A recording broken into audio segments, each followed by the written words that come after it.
Karena ketika hukum ini, mohon maaf, tidak jelas atau simpang siur atau sulit untuk mencari kepastian hukum, akan mengaruh terhadap investasi di negara kita. Dan juga akan berpengaruh pada anak-anak muda yang mau berkontribusi sama negara. Itu pada nggak mau. Kritik yang membangun ya buat kejaksaan juga gitu. Maksudnya di kepolisian aja bisa ada beberapa kali gelar perkara gitu. Dari tahap penyidikan, gelar perkara. Ini masuk nggak? Ini termasuk perbuatan pidana nggak? Terus nanti jalan lagi, udah penyidikan, penetapan tersangka, gelar perkara lagi. Apakah fungsi itu jalan di kejaksaan? Kami berharap fungsi tersebut dijalankan juga. Betul.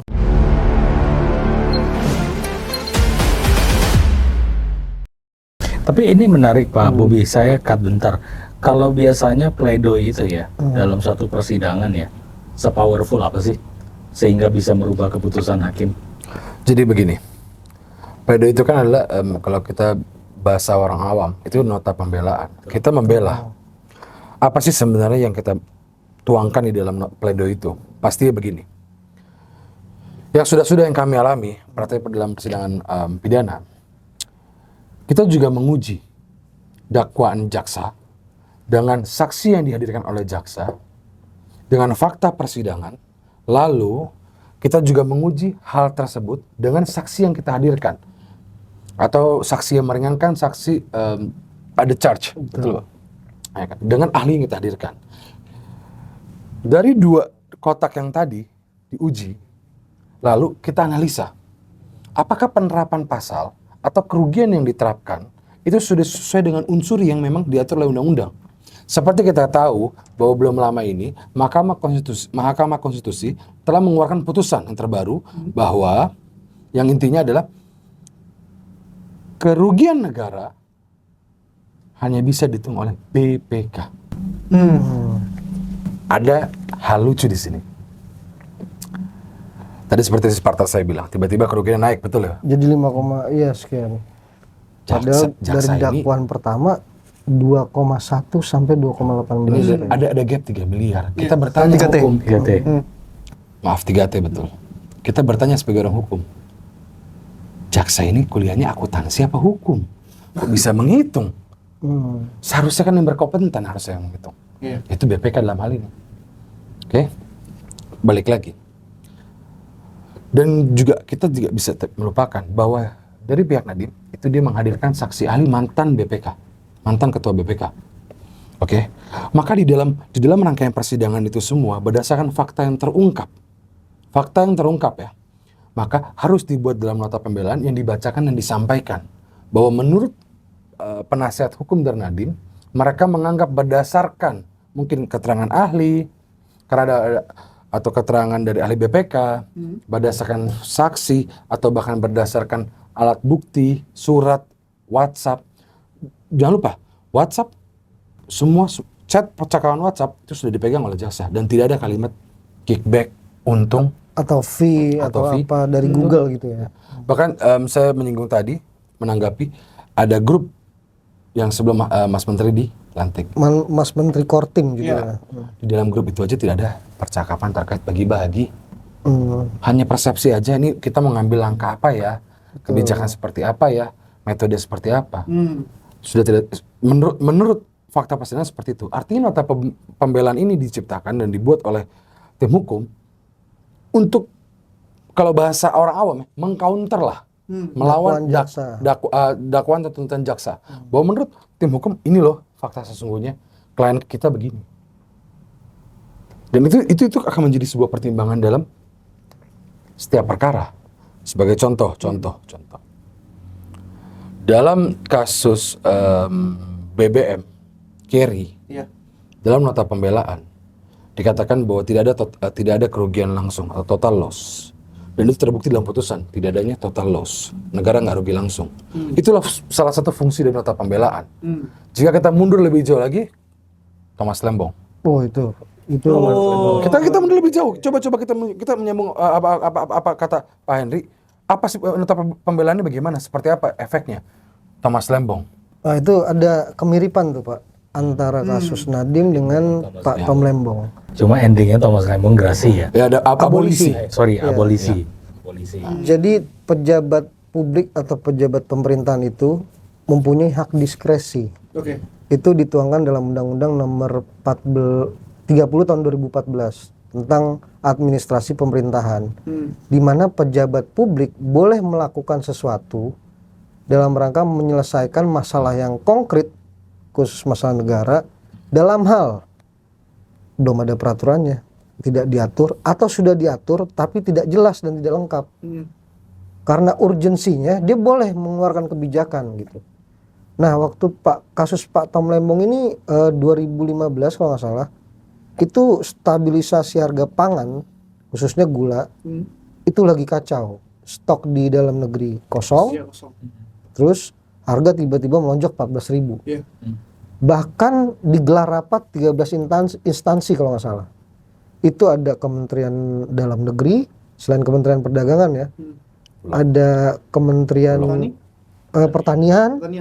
Bahkan Kementerian Pertanian menyatakan ini kita harus impor gula kristal mentah minimal 200.000 ton gitu. Akhirnya Tom Lembong demi menjaga stabilitas harga di Indonesia, dia impor lah, membuat persetujuan 21 kurang lebih persetujuan impor gula kristal mentah. Kalau nggak salah dari Thailand ya. Dari Thailand. Itu kejadiannya 2015. Nah, lucunya pas diusut 2025 dihitung oleh kejaksaan pakai harga petani lokal, misalkan ya, katakanlah 8.900. Dia dapat di Thailand 9.000. Masuk Indonesia, ada pajak, ada biaya segala macam. Terus dia menetapkan, saat itu harga pasar 14.000 loh. Dia menetapkan pokoknya yang dijual di pasaran nggak boleh lebih dari 12.000. Yang jual lebih dari 12.000 kena dihukum, kena sanksi lah gitu. Dia dipidana. Logikanya Pak ya, kalau dibandingkan harga petani 8.900, kalau emang barangnya ada, ngapain diimpor gitu? Kan nggak ada gitu. Bahkan Menteri Pertanian sendiri yang ngomong, ini minimal kita harus impor 2.000 ton gitu. Nah itu makanya saya juga salut sama Pak Presiden ya, ngelihat wah ini nggak bener nih, kasus ini ada problematik.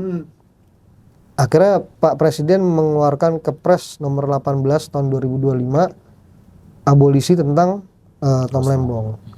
Abolisi itu kewenangan konstitusional Presiden untuk menghapuskan atau meniadakan pidana terhadap seseorang atau suatu perkara pidana dengan segala akibat hukumnya.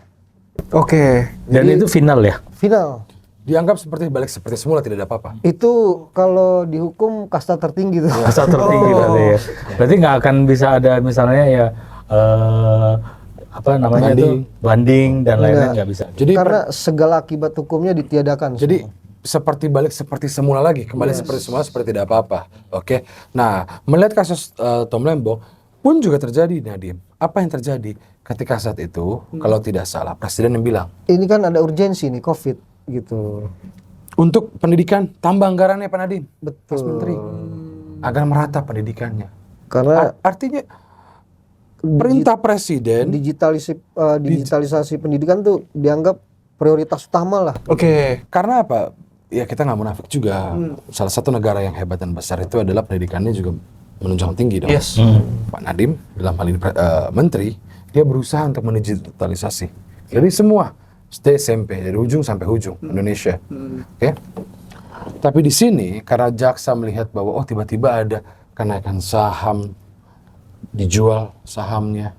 Ada Jaksa relasi, menangkap, ada relasi story, ada relasi ada fitnah. chat, ada konflik of interest menurut jaksa ya gitu. Padahal faktanya Nadiem sendiri deklar, Pak dapat 600 atau 700 miliar, itu saya jual saham kok. Ada SPT-nya loh. Dan Nadiem bayar pajak ke negara loh, bukan tidak. Jaksa menganggap bahwa enggak, itu kan Bapak dapat bagian dari Chromebook, dari Google. Data dari? Dapat dari Google itu karena sudah Dianggapnya ada konflik of interest. Berarti bukan keputus apa namanya, asumsinya bukan berdasarkan data kan?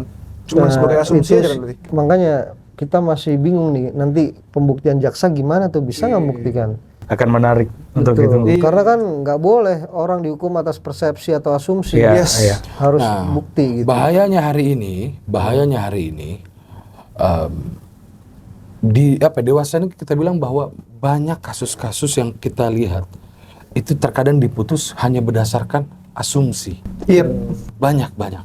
Oh, ini bersalah. Menurut asumsi kami ini bersalah. Padahal buktinya tidak lengkap. Banyak hal tersebut. Kenapa? Karena konsep hukum sekarang sudah berbeda. Iya. Nggak seperti dulu. Kita bersyukur, alhamdulillah, puji Tuhan, bahwa ada undang-undang KUHP yang baru. Ya. Kita undang-undang hukum pidana yang baru. Dulu banyak orang mudah sekali dikriminalisasi. Yes. Tapi dewasa kini karena adanya KUHP baru, peran advokat pun juga jauh lebih luas. Kita bisa mengawasi, bahkan dari setelah laporan polisi diterima, ketika laporan tersebut tidak dijalankan, tidak dieksekusi, tidak ada tindak lanjutnya, kita bisa melakukan pra-peradilan. Itu satu. Kedua, ketika tidak ada transparansi dahulu, sekarang ada transparansi, kita bisa meminta berita acara. Kita bisa menanya bagaimana progresnya kepada klien kami atau terhadap terlapor atau pelapor. Dahulu kala tidak ada. Mungkin kita dulu zaman bahala kita pernah dengar namanya. Oh, katanya ini orang diperiksa, ditekan, disiksa. Oh, sekarang nggak bisa. KUHP baru bilang harus ada CCTV loh di ruang penyidikan. Untuk apa? Membuka transparansi tersebut. Untuk membuka transparansi, kebenaran, fakta. Nah, kami berharap juga, kami juga mendorong ya undang-undang perampasan aset. Itu buat kami juga, ya pembuktiannya kan gini, siapa yang, dia punya apa, dia harus bisa buktikan dong. Nah, kami mendorong juga adanya undang-undang perampasan aset. Karena itu baik juga untuk kelangsungan ekosistem iklim hukum di Indonesia. Karena ketika hukum ini, mohon maaf ya Pak, tidak jelas atau simpang siur atau sulit untuk mencari kepastian hukum, akan mengaruh terhadap investasi di negara kita. Pasti itu mah. Dan juga akan berpengaruh pada anak-anak muda yang mau berkontribusi sama negara. Betul. Cocok. Itu pada nggak mau kan. Cocok. Kita lihat Mas Nadiem, menteri muda Pak. Ibrahim Baim masih muda.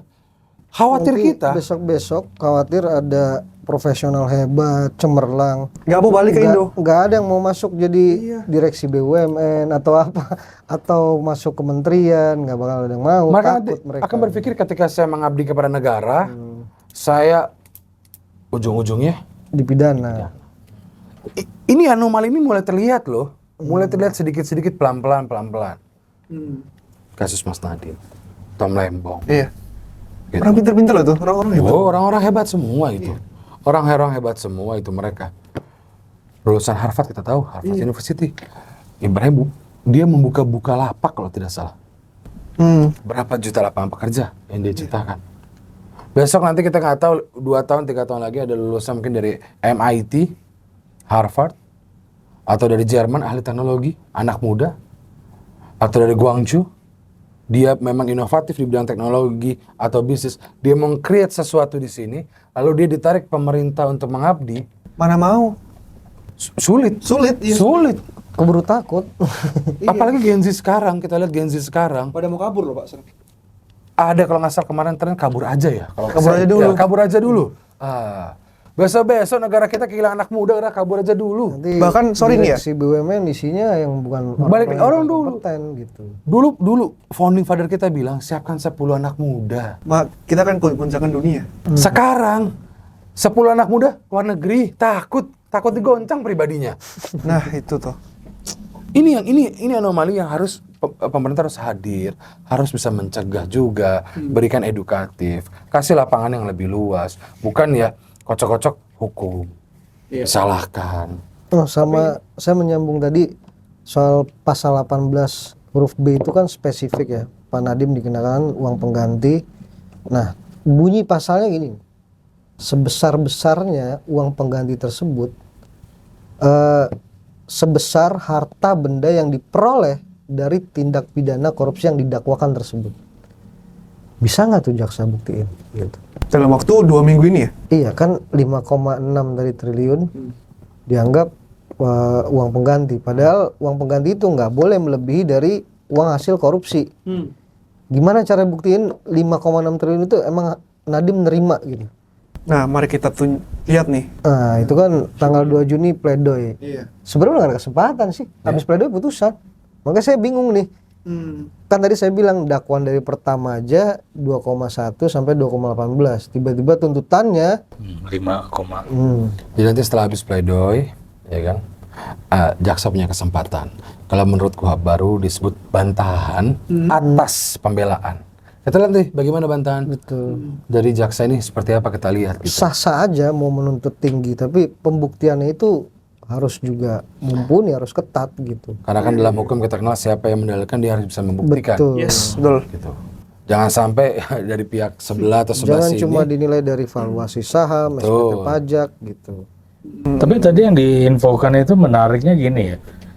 Kalau sebelumnya itu kita sempat dikejutkan dengan kasusnya Tom Lembong yang memang akhirnya dengan adanya abolisi, Betul. ya kan, nama baiknya dipulihkan seperti itu, seolah tidak terjadi apa-apa. Saya pikir tadinya hal seperti ini tidak akan terjadi lagi gitu loh. Tapi ini tiba-tiba bisa ada satu kejadian yang berulang lagi gitu loh. Jadi mungkin aja publik atau mungkin dari saya pribadi ya, wanti-wanti mungkin akan ada kejadian seperti ini lagi nggak gitu loh ke depannya ya kan. Nah karena ini sudah berulang, kasus Tom Lembong, kasusnya Nadiem, yang mungkin dari sebelum-sebelumnya juga sudah ada gitu loh kasus-kasus seperti ini gitu loh. Nah kira-kira dari Pak Bobi, Pak Johan nih, kalau melihat hukum di Indonesia secara general, kalau misalnya satu kata aja yang bisa mewakili, kira-kira apa tuh? Kalau saya mendukung pemberantasan korupsi, kalau perlu dihukum keras. Tapi Hukum mati nggak Pak? Hukum mati? saya nggak melihat orang ya, saya melihat prinsip hukumnya gitu. Jangan kayak presiden nih udah bagus kasih mandat ke kejaksaan berantas korupsi. Nah mandat itu dia ya anggaplah pedang ya, terus kayak membabi buta gitu. Yang salah jadi benar, benar jadi salah, atau hukum tajam cuma ke bawah, tumpul ke atas. Itu yang bahaya sih. Gitu. Yes. Kalau semangatnya udah bagus, saya mendukung pemberantasan korupsi harus di apa ya, harus keras lah gitu. Cuma nggak juga membabi buta gitu. Kalau menurut saya. Itu menurut Pak Bobi gitu ya, korupsi harus diberantas. Pak Johan? Ya, menurut saya begini Pak, sebenarnya. Untuk hari ini agak sedikit ironis sih Pak ya, jujur aja. Tapi saya masih punya keyakinan bahwa presiden kita, Presiden Prabowo, itu dia mengutamakan paling tinggi hukum. Karena kita lihat apa, kemarin belum lama, jaksa bisa memberikan atau menyetor ke kas negara sebesar hampir 13 triliun kalau tidak salah ya. Ada tumpukan uangnya tuh ya. Tumpukan uang. Dan itu sudah berkali-kali. Itu kan menunjukkan bahwa semangat dari Pak Presiden kita, Pak Prabowo ini adalah menegakkan hukum setegak-tegaknya dan seadil-adilnya. Dan dia juga, saya sangat salut ketika dia ngeliat, wah ini problematik nih putusan perkara problematik. Dia nggak segan-segan ngeluarin abolisi, rehabilitasi. Udah ada 2 loh Pak, 2025. Selain kasus Tom Lembong tadi, ASDP. Bapak ingat PT ASDP Ferry Indonesia, Ibu Ira Puspadewi. Ya, Itu 3 terdakwa dikasih rehabilitasi sama Pak Bro. Dalam kasus ASDP itu, dalam hal itu ASDP kan mengakuisisi sebuah perusahaan, Jembatan Nusantara kalau nggak yes, salah. Jembatan Nusantara. Setelah diakuisisi dalam perjalanan, ASDP untung loh. Tapi hanya karena kesalahan adanya due diligence. Bukan due diligence, Perhitungan, yes. kapal tua, Iya, iya. kapal yang masih beroperasi disamakan nilainya dengan scrap steel.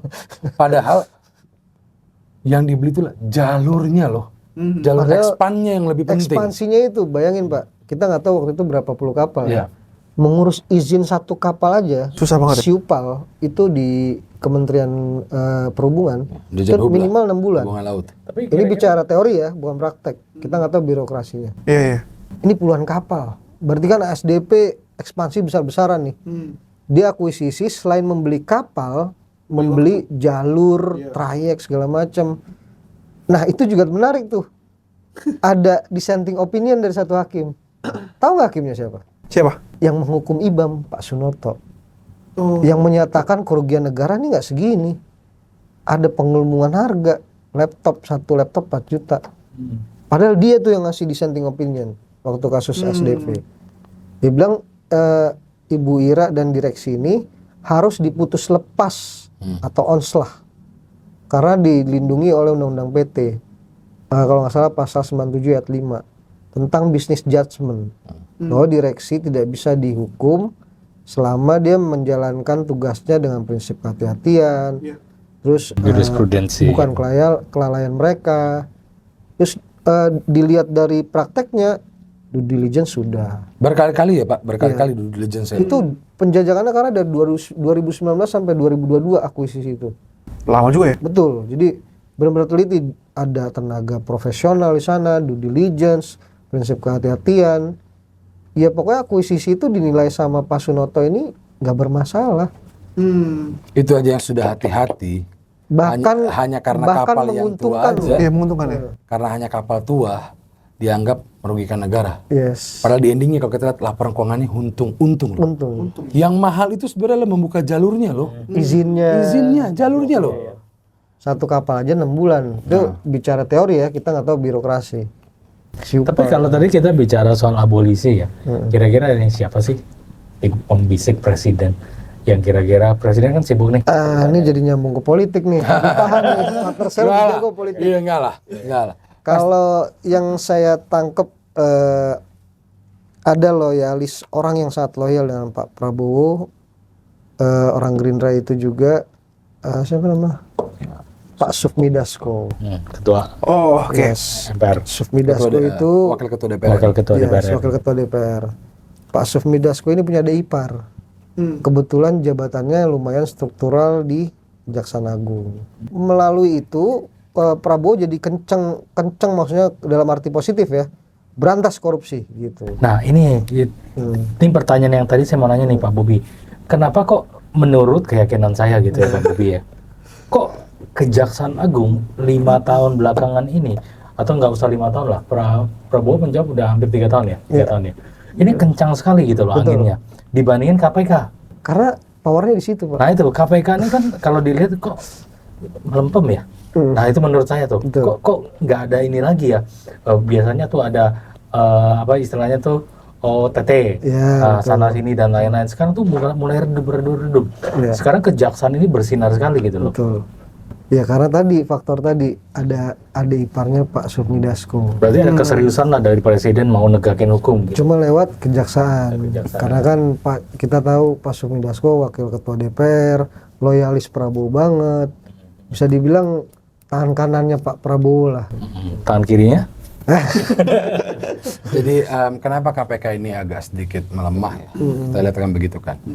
Tapi kalau dibilang melemah nggak begitu juga, banyak kok kita bilang kepala daerah ya, itu yang tertangkap. Belum lama itu dari Pekalongan, Bupati ya saya lupa namanya, itu ketangkap SDP juga. kalau nggak salah juga KPK deh. SDP. Kenapa?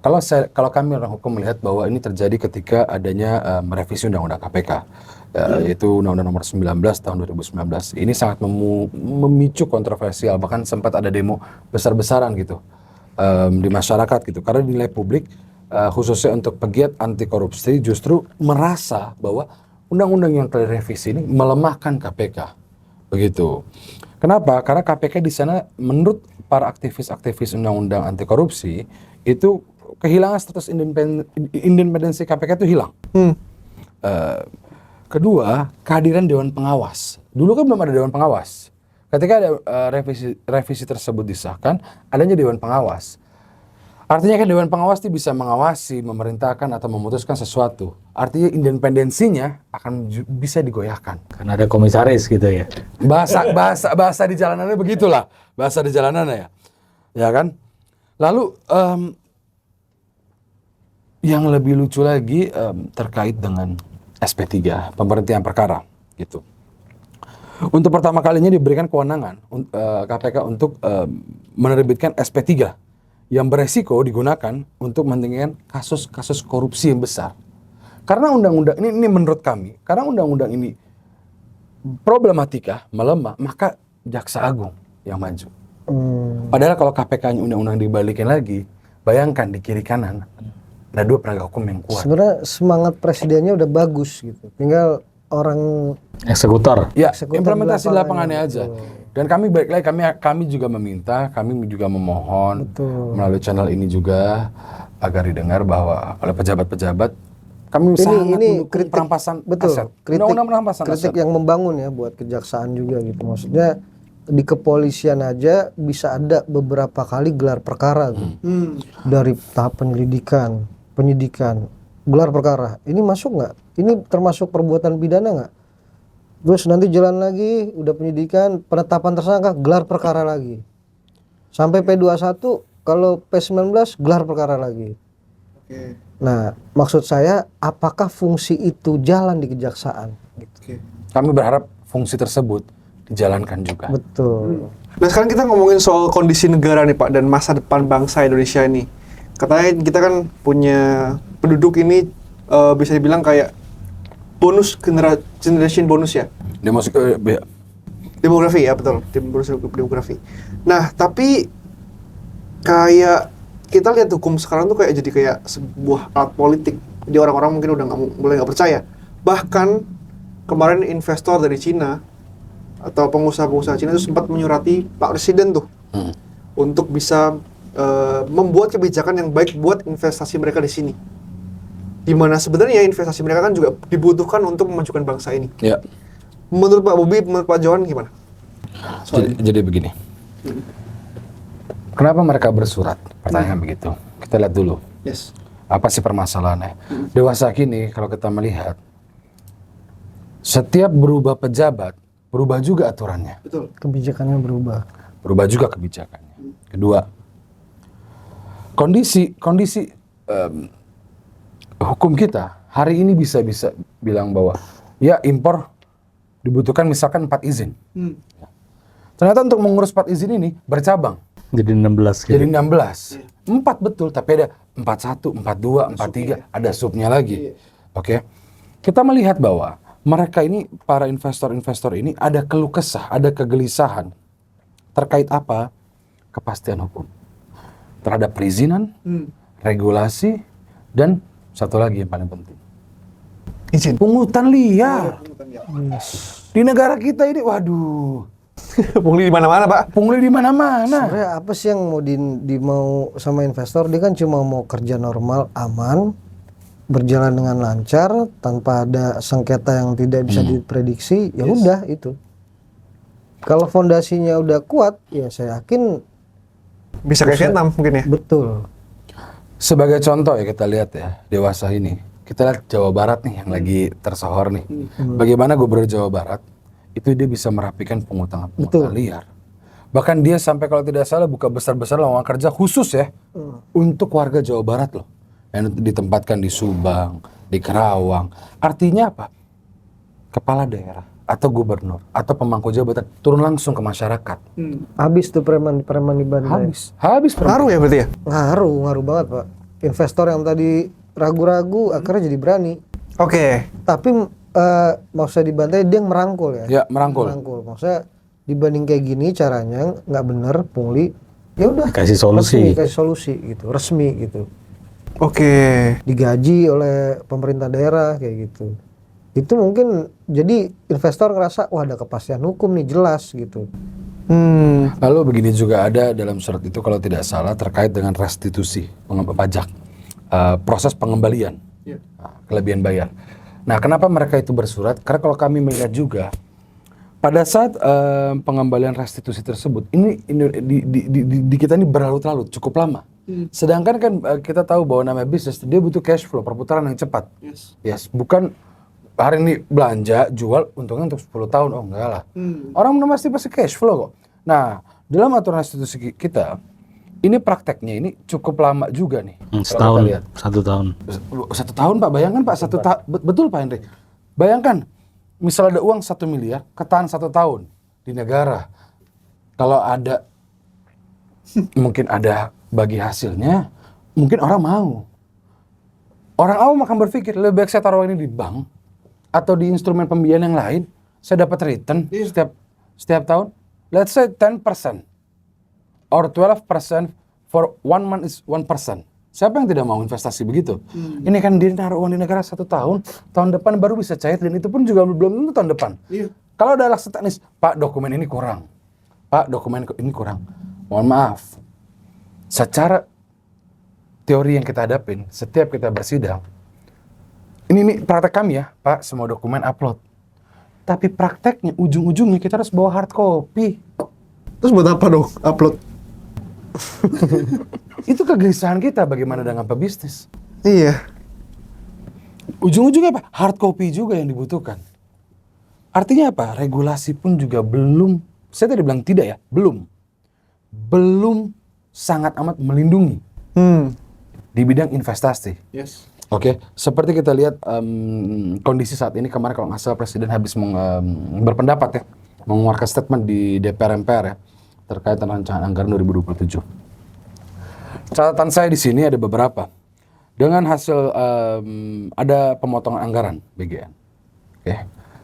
Kedua, kalau tidak salah suku bunga naik. Yes. Yes. BI rate ya. Yes, BI rate naik. Kalau nggak salah basis poinnya ya, 50. 50. Yes, betul 50 basis point tuh.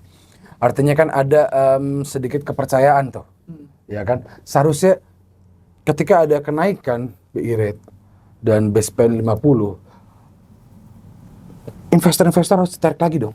Iya. Ya, kalau tidak salah kemarin atau tadi pagi saya baca berita Pak Luhut itu ke Singapura, dia say sorry to investor untuk para investor karena kondisi geopolitik. Karena ini ada faktor geopolitik juga.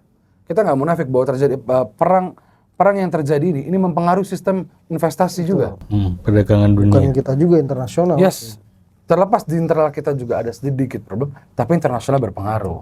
Kami paham bahwa investor Cina dia ingin mendapat ketenangan. Namanya investor invest, dia mau, gua datang udah siap. Tapi kalau kita lihat bahwa untuk sampai saat ini negara kita belum bisa menyodorkan seperti menu makanan. Mau investasi seperti apa ada semua. Kita harus masih merunut dari bawah. Iya. Gitu. Sebagai contoh, ketika kita ingin minjam ke bank, saya tidak sebut bank apa ya.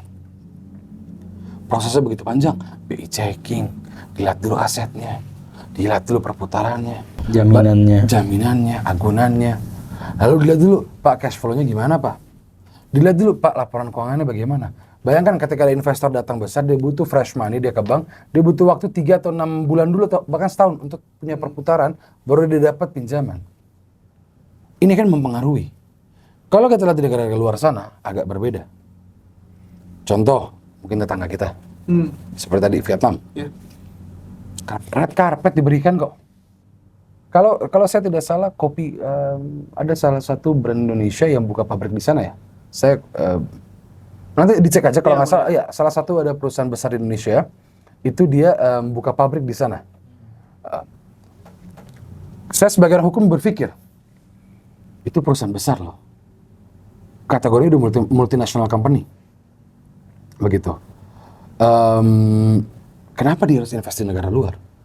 Oke, namanya invest pasti kan dia mau expand bisnis. Betul. Tapi kenapa nggak dia full murni dari Indonesia, dia berangkat baru dia expand? Yep. Itu kan menjadi tanda tanya besar juga buat maaf pejabat-pejabat kita. Bayangkan ketika dia tidak jadi investasi di sebuah negara tersebut, dia kembangkan dan dia besarkan. Oke? Di negara sendiri, berapa banyak pendapatan negara kita? Hal yang paling miris yang saya sangat sedikit miris ya bisnis. Kita lihat Sritex. Kurang apa Sritex? Iya. Kurang apa di bisnis di Indonesia? Kurang apa dia membangun banyak tekstil? Berapa lapangan pekerjaan? Hanya karena 1-2 hal Bangkrut, hilang. Bagaimana investor luar mau datang ke sini ketika melihat investor dalam negeri begitu? Saya bukan punya keraguan, nggak. Saya punya keyakinan. Kali ini di tangan Pak Prabowo sebagai presiden kita. Betul. Ya. Bahkan dia kok yang nolong Iya. Sritex itu juga. Pak Prabowo, kalau nggak salah sempat ngasih arahan kepada Menteri Ketenagakerjaan Ngasih arahan dan instruksi. untuk melindungi. Saya yakin mungkin di Pak Prabowo mungkin nggak tahun ini tahun depan pasti untuk investasi. Apalagi ada surat dari investor-investor China. Saya berharap sekali kerjasama akan jauh lebih hangat. Kita lihat juga bahwa kita ini juga kita bicara kita masuk dalam BRICS. Oke, kita G20, kita punya ASEAN. Jangan lupa kita BRICS. BRICS itu hampir menguasai 56% dunia loh. Bayangkan kalau kita Indonesia, Brazil, China, Rusia, India berputar di situ ekonominya, US kalah hari ini dengan BRICS. US kalah. Banyak orang bilang Indonesia surganya. Apapun. Ada kata pepatah dulu ya, Bang. Nanam apa? Kayu bisa jadi singkong kalau nggak salah pepatah seperti itu. Artinya apa? Tanah kita Lempar subur. kayu tumbuh jadi tanaman. Lempar kayu tumbuh jadi tanaman. Bayangin. Artinya negara kita ini negara untuk investasi bagus. Hampir 270 juta penduduk. Hampir kalau tidak salah, kurang lebih. Ya, memang kompleksitas itu menjadi satu tantangan sih. Betul. Kompleksitas, beragam suku, beragam budaya. Betul. Itu challenge. Betul. Tapi Pak, ini ya berarti tadi benar ya Pak, kalau misalnya bisnis itu harus kan yang lawyer. Betul, Pak. Berarti sekarang kita udah punya Surya Sanjayan Chauhan law firm. Ya. Ya. Jadi mungkin kalau teman-teman di sini yang punya bisnis atau semuanya lah yang butuh law firm bisa kontak ke Pak Johan, ke Pak Bobi lewat Betul. mana? Betul. Ada website kita, ssclawfirm.id. ssclawfirm.id di Iya, sini. sama Ya. nomor adminnya. Nanti nomornya ada di bawah. Nanti kita bakal kita kasih ya. Nomornya di bawah, tinggal tidak hanya bisnis juga, mungkin ada orang yang bermasalah di bidang hukum, Oke. baik pidana atau perdata. Intinya tinggal anak dikonsultasi muda aja. jangan takut untuk tetap berusaha, mau di bidang startup, bidang apapun, lanjutkan. Ya. Yang penting diskusi aja. Diskusi aja ya. Diskusi aja Penting, dulu. good governance corporate dijalankan, Ya. perizinan, legalitas, notulen, dokumentasi itu penting Ya. gitu. Apalagi kalau mau masuk kerjasama sama pemerintah, sama iya. BUMN, itu penting banget gitu. Dan yang paling penting, filing dokumen. Betul. Filing dokumen. Dokumentasi itu penting. Berarti Bapak bisa ngurusin semuanya ya? Ya. Dari A sampai Z semua Yes. bisa ya? Iya. Dan kita kan juga ada tim juga kan. Kita ya di kantor kami kan kami juga punya tim. Untuk lebih lanjut, Pak Bobi ini partner saya nih, ini sebagai managing partner nih. Ya. Dulu nih ceritanya senior di kampus. Oh, temen kampus. Jadi senior di kampus ini. Oh. Saya juniornya Pak Bobi. Oh gitu, terus akhirnya ketemu, cocok. Akhirnya ketemu. Bikin SSC ini ya? Pak Bobi ini pernah di salah satu law firm terbesar di Indonesia. Dewi Jalan Yes, Partners. DDP. Jadi dulu saya di Dewi Jalan Partners itu malah berteman sama sepupunya Coan, partneran. Terus saya resign, sepupunya Coan juga resign, dikenalkan lah dengan Coan. Kebetulan sama-sama orang hukum, apalagi tahu-tahu dia junior saya di Trisakti. Gitu. Oh. Dan kita akhirnya pada saat jalan bareng match, ketemulah. Ibaratnya di mana bertemu tuh apa ya? Cocok lah. Cocok gitu ya? loh. Yang satu ahli ini, satu ini jadi pas gitu pas berjalan. Akhirnya kita ngadepin banyak case yang kita hadapin, bahkan sampai ada case terberat tanah kalau nggak salah tuh. Kami pernah ngadepin case terberat tanah. Tanah? Ya, terkait tanah. Tanah laut. Waduh. Ada case terberat tanah itu. Apa tuh? Gimana? Jadi kebetulan ada di sekitar Bekasi kasusnya. Waktu itu saya tidak mau sebut namanya, tapi saya bilang klien kami itu dia sudah punya alas hak. Oke. Tiba-tiba saat dia mau mengurus alas hak tersebut untuk dijual belikan, ternyata dari notaris mengabarkan bahwa Pak ini nggak bisa Pak. Ternyata di atas alas hak Bapak sudah ada sertifikat lain yang timbul. Dan itu cukup luar biasa kami hadapin dan akhirnya kami menang. Wish, mantap. Lalu kita ada pernah, kalau nggak salah eksekusi tanah ya Pak ya? Eksekusi tanah juga gitu dan seperti itu. Sama terakhir tuh yang perbankan, kita ada melawan perbankan. Swasta? Bank swasta. Swasta. Ya, dan bank pemerintah. Kita tadi mau sebut nama banknya. Klien kami waktu itu ada pinjaman uang sekitar 2,5 apa 3 juta dolar. Karena ini ada kesalahan bukan dari klien kami ya, gitu. Ada misadministrasi dari perbankan, akhirnya klien kami tidak terima, menggugat, dan akhirnya kita gugat, kita menang, dan bank menyatakan oke, hutang piutangnya case close. Akhirnya klien kami dinyatakan hutangnya telah selesai, agunannya balik. Itu cukup lumayan makan otak kita. Oke. Berat, cukup berat ya? Cukup berat. Berapa lama Gini, prosesnya itu? Kalau menurut aturan hukum, kita kenal namanya sema surat adalah Mahkamah Agung. Untuk di tingkat pertama, kita sebut namanya Pengadilan Negeri, Pak Henry. Itu memiliki jangka waktu 6 bulan. Perkara itu sudah harus selesai. Perdata ya. Ini khusus untuk perdata, betul, 6 bulan. Setelah itu diputus. Oke. Nah, setelah putus biasanya ada orang yang terima dan tidak terima. Kalau tidak terima, mereka bisa banding. Itu yang kita sebut PT, Pengadilan Tinggi. Ketika sudah putus, orang ingin banding lagi, itu yang disebut dengan kasasi. Itu Mahkamah Agung yang paling tinggi memeriksa. Tapi, tidak menutup kemungkinan ketika ditemukan bukti-bukti baru, atau novum, bukti baru, maka kita bisa mengajukan PK. Itu disebut dengan namanya upaya hukum luar biasa yang paling tinggi, seperti itu. Tetapi kebanyakan yang kami hadapi ketika sudah ada putusan Mahkamah Agung itu ada beberapa perkara kami yang bisa kami eksekusi, bisa kami selesaikan, sudah sampai final, seperti itu Pak. Lalu kita pernah ada perkara pidana cukup pelik juga. Jadi ini sebenarnya hubungannya waris Pak, hubungannya waris antara keluarga, tapi menjadi pidana. Serem ya. Iya, jadi dulu kalau nggak salah keluarganya kakeknya menikah 2 kali. Gitu. Nah itu cukup ribet juga itu. Sampai akhirnya klien kami diputus tidak bersalah dan ini murni adalah keperdataan. Karena kan bicara aset waris. Seperti itu Pak. Gitu. Oh, dari pidana bisa jadi perdata? Enggak, putusan dari pengadilannya. Bahwa pengadilan mengatakan bahwa ini sebenarnya perkara-perkara perdata gitu, bukan pidana gitu loh. Dan tidak ada pemalsuan atau penipuan di sini karena memang ini secara hukum sesuai gitu. Nah, ini ada tiba-tiba saya teringat, kalau kita lihat dari sistem pengadilan, penasaran ya, dari dulu itu pengadilan tipikor, ini berbeda nggak sih sama pengadilan pada umumnya? Pengadilan negeri, pengadilan tinggi, atau yang namanya pengadilan tipikor itu menjadi ranah di pengadilan negeri dan pengadilan tinggi juga? Kalau nanya letaknya, itu ada di Pengadilan Negeri Jakarta Pusat. Untuk di Jakarta. Untuk Jakarta. Cuma memang dia punya undang-undang tersendiri karena dianggap tindak pidana korupsi itu extraordinary crime. Makanya Kejahatan yang luar biasa. Makanya dibentuk peradilan tersendiri, peradilan tipikor gitu. Kalau ininya sih tetap di Jakarta Pusat ada. Nah, ketika pengadilan tipikor itu ada di Pengadilan Negeri Jakarta Pusat kalau di Jakarta. Nah, sama Pak, ketika di tipikor sudah putus, maka bandingnya di PT Pengadilan Tinggi. Nah, sampai dengan Mahkamah Agung. Hal ini pun juga sejalan dengan bagaimana penyelesaian hubungan industrial, kita sebut PHI.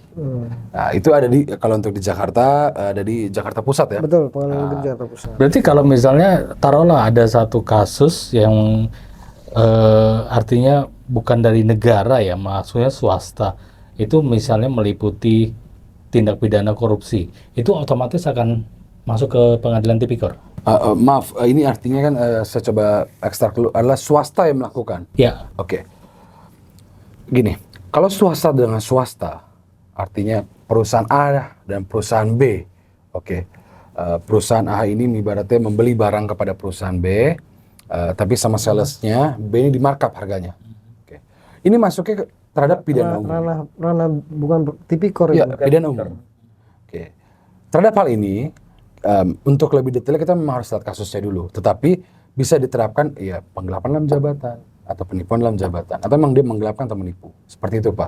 Nah, tipikor ini lebih kepada ASN atau pejabat negara. Atau yang mengandung unsur kerugian negara. Atau yang atau yang mengakibatkan kerugian negara. Yes. Tapi harus ASN, artinya swasta tidak? Bisa swasta bisa. Yang penting ada unsur kerugian negara atau perekonomian negara. Gitu. Kalau misalnya swasta, karyawan tersebut bekerja pada perusahaan swasta, itu kemudian dia melakukan tindak pidana korupsi, apakah itu hitungannya juga masuk ke tipikor atau hanya Enggak. ASN?